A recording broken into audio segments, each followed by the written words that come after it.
Hi, and thanks for logging on to the Daily DVAR Halacha. And here's a brand new halacha for you, and it's for Tuesday, 20th day of September, 17th day of Elul. Here we go.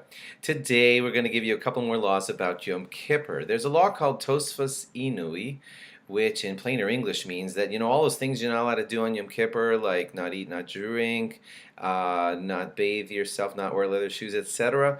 All those kinds of things, you don't just start them at sundown at the beginning of Yom Kippur. You start them several minutes before to show that you want to get into it already, and you're not like waiting till the last second. That's actually a positive command to do that. So don't wait till the last second. It's not really appropriate. You should start a few minutes before. Don't worry, it doesn't have to be an hour before. Just a couple of minutes before sundown, you make certain that you're already not eating or drinking or bathing or whatever.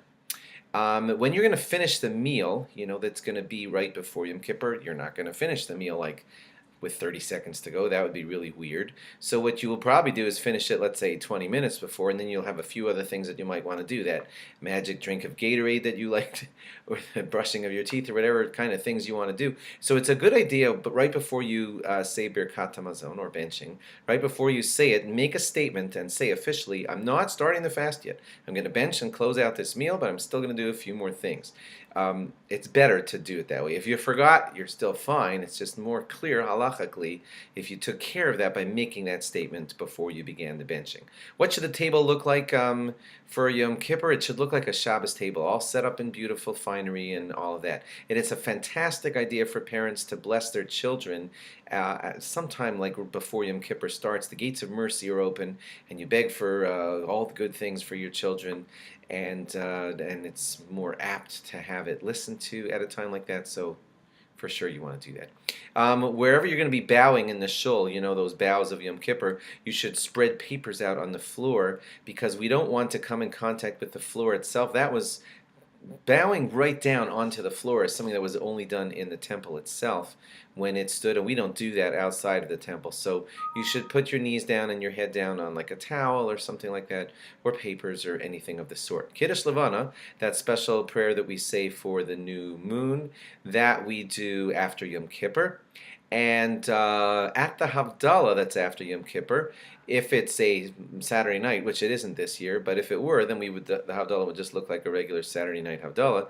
But here it's a little tiny bit different. There's still a bracha of borei me'orei ha'esh, just for a different reason. On Shabbos we do it because on Saturday night that's when fire was created. On the night after Yom Kippur, we're making the bracha borei me'orei ha'esh for a different reason. It's because fire was prohibited all day on Yom Kippur, and so now it's permitted, and that's the reason we're making the bracha of borei me'orei ha'esh. So it's better if it's a fire that was burning all day and wasn't lit just then. People actually light like a yahrzeit candle or something like that at the beginning of Yom Kippur. It runs right through Yom Kippur, and then you can use it or light from it for your havdala. If you didn't prepare that, you could just light a new candle. It's just we would rather use a candle that was just like lit before Yom Kippur.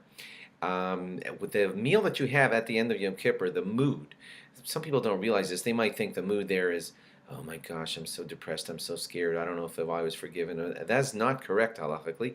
Halachically, the mood at the meal post Yom Kippur should be one of festivity. Eat with a happy heart, knowing that God took good care of you. Whatever God decides for us is for the best, and hopefully He decided good things for us that we will like also, but whatever He decided is for the best, and with that in mind, we eat with a happy and glad heart. And then it's good to get right into mitzvos right after Yom Kippur by doing something like building the sukkah or continuing the building of your sukkah or something of the sort. Now, we're not going on to sukkah's laws yet. We're going to spend some time now over the next few days doing some nitty-gritty specifics on the inside of Yom Kippur. And then, with about 2 weeks to go before Sukkot, then we'll start doing Sukkah's laws. Thanks for logging on. Log on again tomorrow for more. Bye-bye.